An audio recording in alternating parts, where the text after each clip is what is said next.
Hello everyone and welcome back to another video from Gaming Basics. In this video, I'm going to show you how to change your name on the Free Fire game. So let's get started right away. First of all, open up the Free Fire game on your device. And once you open it up, if you haven't logged into your account already, you will be asked to log in.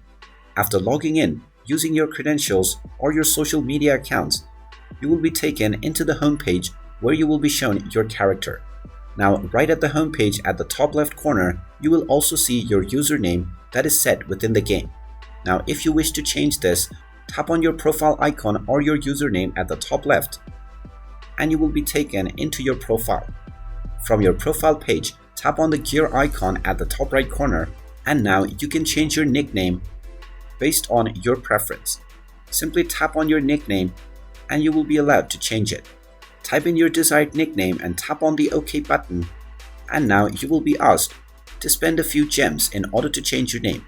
So this means that you need to change your name very carefully and make sure that whatever name you set while creating your account is the one that you want. And there you have it. That is how you can go about on changing your name on the Free Fire game. If you find this video helpful, make sure you hit that like button and subscribe to our channel if you haven't done so already. Also ring that notification bell to never miss another update from us. Thank you for watching, and I will see you again in the next video.